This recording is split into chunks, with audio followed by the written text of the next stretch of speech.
Hello friends, welcome back. कैसे हो आप सब? आई होप आप सब अच्छे होंगे और आप सबकी बोर्ड परीक्षा की तैयारी भी अच्छे से चल रही होगी। तो लेकर आ गया हूं आप सबके लिए कक्षा 10 बोर्ड परीक्षा 2025 के लिए आपकी सामाजिक विज्ञान का पेपर, जो कि 17 मार्च को होने जा रहा है। तो बिल्कुल पेपर आपके ओरिजिनल बोर्ड परीक्षा के पेपर के जैसा है और इसमें से कई सारे प्रश्न आपकी बोर्ड परीक्षा में निश्चित रूप से छपेंगे। तो आप सभी प्यारे विद्यार्थियों से रिक्वेस्ट है कि इस पेपर को अच्छे से तैयार कर लेना है, ताकि आपकी बोर्ड परीक्षा का पेपर बहुत अच्छे से हो सके। पेपर आपके 3 घंटे 15 मिनट का है और 80 अंकों का आपका पेपर होगा। सबसे पहले आपके सामने कुछ सामान्य निर्देश दिए गए हैं, ये निर्देश आप पढ़ लेना। ठीक है, चलिए बढ़ते हम सीधे प्रश्नों की तरफ। सबसे पहले खंड ए की तरफ, जो कि संबंधित है आपके वस्तुनिष्ठ प्रश्न से। ठीक है, खंड ए के तहत आपके वस्तुनिष्ठ प्रश्न दिए गए हैं। तो निम्न प्रश्नों के उत्तर का सही विकल्प का चयन करके उत्तर पुस्तिका में लिखना है। पहला प्रश्न है आपका, जर्मनी को एक स्वतंत्र राज्य घोषित किया गया। जर्मनी को एक स्वतंत्र राज्य कब घोषित किया गया? तो इसका सही उत्तर होगा सन 1871 में। दूसरा प्रश्न है आपका कि आयु के आधार पर नए जलोढ़ को किस नाम से जाना जाता है? तो आयु के आधार पर जो नए जलोढ़ हैं उन्हें खादर कहा जाता है। तीसरा है, भारतीय वन्य जीव संरक्षण अधिनियम कब लागू किया गया? तो भारतीय वन्य जीव संरक्षण अधिनियम लागू किया गया था सन 1972 में। चौथा है, कर्ज लेने के लिए कर्जदार निम्नलिखित में से किसका उपयोग गारंटी देने के लिए करता है? कर्जदार निम्न में से किसका उपयोग गारंटी देने के लिए करता है, वो आपको बताना है। तो जब भी कर्ज लेने के लिए कोई व्यक्ति जाता है, तो वो कर्ज को वापस लौटाने की गारंटी के रूप में क्या देता है? सार्थक ऋण आधार, कुछ ऋण का आधार देता है जिस पर वो ऋण आपका ऋण लेता है। जैसे जमीन के कागजात हो गए, घर के हो गए, कोई और प्रॉपर्टी के कागजात हो गए, वो जमा करवाता है और उसके बाद उसे लोन मिलता है। पांचवा है, किस क्षेत्र के उत्पादक कच्चे माल को परिष्कृत वस्तुओं में परिवर्तित करते हैं? तो जो द्वितीयक क्षेत्रक है, द्वितीयक क्षेत्र के उत्पादक कच्चे माल जो कि प्राथमिक क्षेत्र से प्राप्त होता है, उसको क्या करते हैं? किसी दूसरे रूप के अंदर कन्वर्ट करने का काम करते हैं। छठा है, देश का कितना प्रतिशत विदेशी व्यापार समुद्री मार्गों के द्वारा होता है? तो देश का लगभग 95% विदेशी व्यापार समुद्री मार्गों के जरिए ही होता है। सातवां है, बेल्जियम में अधिकांश लोग किस भाषा को बोलते हैं? तो बेल्जियम के अंदर ज्यादातर लोग डच भाषा को बोलते हैं। आठवां, निम्नांकित में से संघ सूची का विषय नहीं है। इनमें से ऐसा कौन सा विषय है जो संघ सूची का नहीं है? तो जो आपका शिक्षा है, ये संघ सूची का विषय नहीं है। आगे नौवां है, जाति पर आधारित सामाजिक विभाजन जिस देश में पाया जाता है वह है। तो जातिगत आधारित जो सामाजिक विभाजन है वो कहाँ पाया जाता है? भारत के अंदर। 10वां है, निम्न में से किस देश में एक दलीय व्यवस्था है? इनमें से ऐसा कौन सा देश है जहां पर एक दलीय व्यवस्था है? तो वो है आपका चाइना। 11वां है, लोकतांत्रिक व्यवस्था आधारित होती है, किस पर आधारित होती है? तो लोकतांत्रिक जो व्यवस्था है वो राजनीतिक समानता पर, बिल्कुल सही है, राजनीतिक विषमता पर, न्यायपूर्ण वितरण पर, उपरोक्त सभी, तो उपरोक्त सभी। 12वां है, विभिन्न देशों के बीच परस्पर संबंध और तीव्र एकीकरण की प्रक्रिया किस नाम से जानी जाती है? तो उसे कहते हैं वैश्वीकरण। 13वां है, भारत में राष्ट्रीय उपभोक्ता दिवस कब मनाया जाता है? ये तो आप सबको पता है, 24 दिसंबर को। आगे 14वां है, भारत में किस राज्य में स्थायी वनों के अंतर्गत सबसे अधिक क्षेत्र आता है? तो स्थायी वनों का क्षेत्र सबसे ज्यादा है एमपी यानी मध्य प्रदेश में। 15वां है, ब्रेटन वुड्स सम्मेलन में किस संस्था की स्थापना की गई थी? तो अंतरराष्ट्रीय मुद्रा कोष। ठीक है, अंतरराष्ट्रीय मुद्रा कोष की स्थापना कहां पर की गई थी? ब्रेटन वुड्स सम्मेलन के अंदर की गई थी। 16वां है, निम्न में से नए युग का पहला प्रतीक कहा गया? किसको कहा गया? तो कपास को। अगला 17वां, गुटेनबर्ग ने पहली पुस्तक कौन सी छापी थी? उसका नाम था बाइबिल। क्या नाम था? बाइबिल। आगे 18वां, संवाद कौमुदी का प्रकाशन किसने शुरू किया था? किसने किया था? ज्योतिबा फूले ने। आगे बढ़ते हैं, प्रश्न संख्या 2, रिक्त स्थानों की पूर्ति कीजिए। पहली खाली जगह है कि वीना सम्मेलन की मेजबानी 1815 में किसने की थी? तो वीना सम्मेलन की मेजबानी 1815 में किसने की थी? मैटरनिक ने की थी। या अगर जगह पूछे तो ऑस्ट्रिया, और अगर व्यक्ति का नाम पूछे तो क्या होगा? मैटरनिक। ठीक है, जगह पूछे तो ऑस्ट्रिया। आगे, भारत में किस किस्म की कॉफी पैदा की जाती है? तो भारत के अंदर अरबिका किस्म की। कौन सी किस्म की? अरबिका किस्म की। तीसरा, खाली जगह को राष्ट्र का आर्थिक बैरोमीटर कहा जाता है। किसको? मुद्रा को। मुद्रा को राष्ट्र का आर्थिक बैरोमीटर कहा जाता है। चौथा, अंतिम वस्तुओं व सेवाओं के निर्माण में इस्तेमाल की जाती है। तो बोल रहा है खाली जगह अंतिम वस्तुओं व सेवाओं के निर्माण में इस्तेमाल की जाती है। तो यहां पर क्या आएगा? अंतिम वस्तुएं। अंतिम वस्तुएं, अंतिम वस्तुओं व सेवाओं के निर्माण में इस्तेमाल की जाती है। ये हो सकता है कुछ मिस प्रिंट हुआ है। ठीक है, तो बोल रहा है अंतिम वस्तुओं व सेवाओं के निर्माण में इस्तेमाल की जाती है। तो ये कुछ कंफ्यूज है, देख लेंगे। पांचवा है, खाली जगह में तीव्र उन्नति ने वैश्वीकरण की प्रक्रिया को उत्प्रेरित किया है। तो यहां पर किसने? तो तकनीकी ने तीव्र उन्नति में वैश्वीकरण की प्रक्रिया को उत्प्रेरित किया है। छठा, लोकतांत्रिक शासन व्यवस्था में नागरिक सर्वाधिक क्या है? सुरक्षित है। ठीक, तो ये थी आपकी खाली जगह। आगे बढ़ते हैं। अति लघु उत्तरात्मक प्रश्न। प्रश्नों के जवाब आपको एक पंक्ति अथवा एक शब्द के अंदर देने हैं। पहला है, राजस्थान के किस जिले में 5 गांवों के लोगों ने 1200 हेक्टेयर वन भूमि भैरोदेव डाकव सेंचुरी को दी है, या भैरोदेव डाकव सेंचुरी है?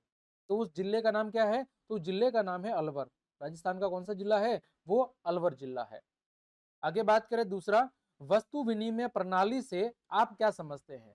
आप सबको पता है वस्तु विनिमय प्रणाली में वस्तुओं के बदले वस्तुओं का आदान प्रदान किया जाता है, वस्तु के बदले वस्तु दी जाती है।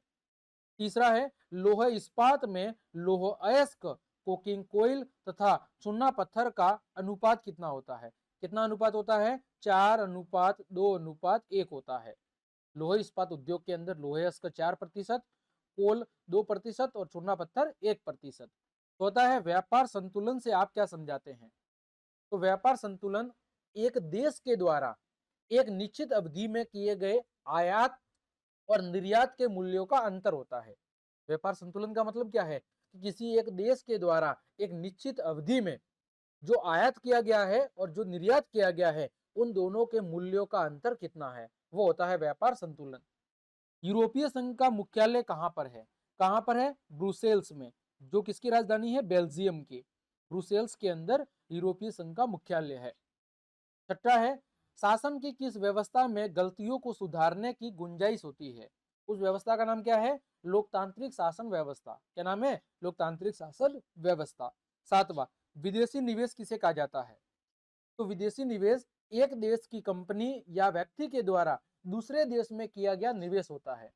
किसी एक देश की कंपनी या किसी दूसरे देश के व्यक्ति के द्वारा जो किसी अन्य देश के अंदर निवेश किया जाता है, उसे कहते हैं विदेशी निवेश। आरटीआई का पूरा नाम, का पूरा नाम क्या है? राइट टू इंफॉर्मेशन, यानी सूचना का अधिकार। क्या है? राइट टू इंफॉर्मेशन, यानी सूचना का अधिकार। ये क्या है? इसका पूरा नाम है। 90 है, अंतरराष्ट्रीय पुनर्निर्माण एवं विकास बैंक को अन्य किस नाम से जाना जाता है? तो इसे अन्य नाम है इसका, वो है विश्व बैंक। क्या है? विश्व बैंक। गीत गोविंद के रचयिता कौन थे? गीत गोविंद के रचयिता थे जयदेव। कौन थे? जयदेव।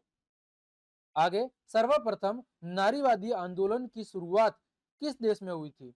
कहां पर हुई थी? फ्रांस के अंदर। कहां पर? फ्रांस में। फिर कितागाचा उतामारी कौन था?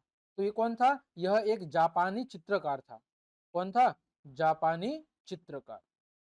ठीक, आगे बढ़े। खंड ब, लघु उत्तरात्मक प्रश्न। प्रश्न संख्या 4 से 13, जिनके जवाब आपको 50 शब्दों में देने हैं और प्रत्येक प्रश्न 2 नंबर का है।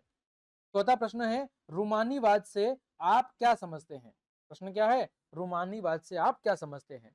तो रूमानीवाद एक सांस्कृतिक क्या था? आंदोलन था, जो भावनाओं कल्पना और प्रकृति के महत्व पर क्या देता था, जोर देता था।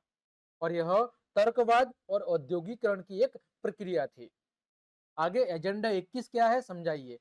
तो एजेंडा 21 एक गैर बाध्यकारी कार्य योजना थी, जिसे 1992 में रियो डी जनेरियो के अंदर जो पृथ्वी सम्मेलन आयोजित हुआ था उसके अंदर अपनाया था। और इस सम्मेलन में वैश्विक सतत विकास को बढ़ावा देने के लिए एक खाका तैयार किया गया था। छठा है गहन जीविका कृषि क्या है, इस कृषि की दो विशेषता। तो देखो गहन जीविका कृषि एक प्रकार की कृषि है जिसमें किसान अपने परिवार की जरूरतों को पूरा करने के लिए एक छोटी भूमि पर फसल उगाता है। और इसकी दो विशेषताओं की बात करूं तो यह एक श्रम गहन कृषि है और इसमें ज्यादातर उर्वरकों और जो कीटनाशक होते हैं उनका उपयोग कम से कम किया जाता है। सातवां, शासन के विभिन्न अंगों के बीच किस प्रकार सत्ता का बंटवारा होता है स्पष्ट करो। तो शासन के विभिन्न अंगों के बीच में विधायिका, कार्यपालिका और न्यायपालिका के बीच में सत्ता का बंटवारा होता है। और यह सत्ता का क्या कहलाता है, सत्ता का पृथक्करण कहलाता है। आठवां, मानव विकास सूचकांक का महत्व। मानव विकास सूचकांक HDI ह्यूमन डेवलपमेंट इंडेक्स, तो यह एक सांख्यिकी आंकड़ा है या उपकरण है जिसका उपयोग देशों का जो मानव विकास है उसके स्तर के आधार पर रैंक करने के लिए किया जाता है। यह जीवन प्रत्याशा, शिक्षा और प्रति व्यक्ति आय जैसे कारकों पर आधारित है। नौवां है खुली बेरोजगारी और प्रचंड बेरोजगारी के बीच आपको अंतर बताना है। तो देखो खुली बेरोजगारी तब होती है जब लोग सक्रिय रूप से रोजगार की तलाश कर रहे होते हैं लेकिन उन्हें रोजगार ही नहीं मिल पाता। उन्हें लोगों में काम करने की काबिलियत है, वो काम करने के इच्छुक है लेकिन उन्हें रोजगार ही नहीं मिलता। लेकिन प्रचंड बेरोजगारी तब होती है जब किसी काम पर आवश्यकता से अधिक लोग कार्यरत होते हैं। जब लोग आवश्यकता से अधिक लोग कार्यरत होते हैं और उत्पादकता के अंदर उनका कोई रोल नहीं होता तो उसे प्रचंड बेरोजगारी अथवा छिपी हुई बेरोजगारी कहते हैं। तो गांवों के अंदर, खेती के अंदर ज्यादातर प्रचंड बेरोजगारी देखने को मिलती है। 10वां है वैश्वीकरण में सूचना एवं संचार प्रौद्योगिकी की भूमिका को बताना है। तो देखो जो सूचना और संचार प्रौद्योगिकी है ICT, उसने वैश्वीकरण के अंदर एक महत्वपूर्ण भूमिका निभाई है। ICT ने व्यवसाय और व्यक्तियों के लिए दुनिया भर में आपस में संवाद करना, व्यापार करना, इसको बहुत ही आसान बना दिया है। 11वां, विश्वव्यापी आर्थिक महामंदी के भारत पर क्या प्रभाव पड़े थे। तो भारत के अंदर एक तो निर्यात में गिरावट आई थी, साथ ही साथ बेरोजगारी के अंदर बहुत ज्यादा वृद्धि देखने को मिली थी। ये भारत पर दो महत्वपूर्ण प्रभाव थे। 12वां, धर्म और राजनीति के संबंध में गांधी जी के क्या विचार थे। तो देखो धर्म और राजनीति के संबंध में गांधी जी का मानना था कि धर्म को राजनीति से अलग रखा जाना चाहिए। उनका मानना था कि धर्म व्यक्तिगत विश्वास का मामला है, धर्म सबका व्यक्तिगत मामला है, इसे राजनीतिक उद्देश्यों के लिए इस्तेमाल नहीं किया जाना चाहिए, यानी धर्म को राजनीति से अलग रखना चाहिए। 13वां, सार्वजनिक क्षेत्रक और निजी क्षेत्रक में अंतर बताना है। तो सार्वजनिक क्षेत्रक वो क्षेत्रक है जहां पर सरकार का स्वामित्व होता है और सरकार का उस पर कंट्रोल होता है, जबकि निजी क्षेत्र पर किसी निजी व्यक्ति का, निजी कंपनी का या किसी निजी संस्था का क्या होता है, स्वामित्व होता है। सार्वजनिक क्षेत्र के अंदर जो नियम, कायदे, कानून है वो सरकार के द्वारा स्थापित किए जाते हैं। निजी क्षेत्र पर सरकार का उतना कंट्रोल नहीं होता है और वो मनमाने ढंग से अपने नियम कानून बनाते हैं अथवा चलाते हैं। ठीक है, सार्वजनिक क्षेत्र के अंदर जो श्रमिक होते हैं वो काफी सुरक्षित होते हैं और निजी क्षेत्र के अंदर जो श्रमिक होते हैं वो काफी असुरक्षित होते हैं। आगे बात करें खंड स की, जो की है आपका दीर्घ उत्तरात्मक प्रश्न 14 से 17। जवाब आपको 100 शब्दों में देना है। प्रत्येक प्रश्न 3 नंबर का है। 14 प्रश्न है वर्षा जल संग्रहण क्या है। वर्षा जल संग्रहण के उद्देश्यों को स्पष्ट करना है। तो इनके उत्तर मैं यहाँ पर नहीं बता रहा हूँ, इन सभी के उत्तर आपको मेरे टेलीग्राम चैनल पर मिल जाएंगे। वहां पर मैं इसकी पूरी PDF डाल दूंगा, तो आप वहां जाकर इन सभी के उत्तर आराम से देख सकते हैं। टेलीग्राम चैनल की लिंक वीडियो के डिस्क्रिप्शन में दी हुई है। अथवा में है भारत में जल संरक्षण और प्रबंधन की आवश्यकता क्यों है, स्पष्ट करो। प्रश्न संख्या 15 है आपका कि भारत की अर्थव्यवस्था में बैंक किस प्रकार महत्वपूर्ण भूमिका निभाते हैं, स्पष्ट कीजिए। अथवा में है स्वयं सहायता समूह क्या है। स्वयं सहायता समूहों की कार्यविधि को विस्तार से बताना है कि ये काम कैसे करते हैं। 16वां है आदि औद्योगिकरण की प्रक्रिया से आप क्या समझते हैं। और अथवा में है ब्रिटेन में औद्योगिकरण से उद्योगों पर क्या प्रभाव देखने को मिला, ये आपको बताना है। 17वां है संघीय व्यवस्था के गठन के जो तरीके हैं उन तरीकों को उदाहरण के साथ में समझाना है।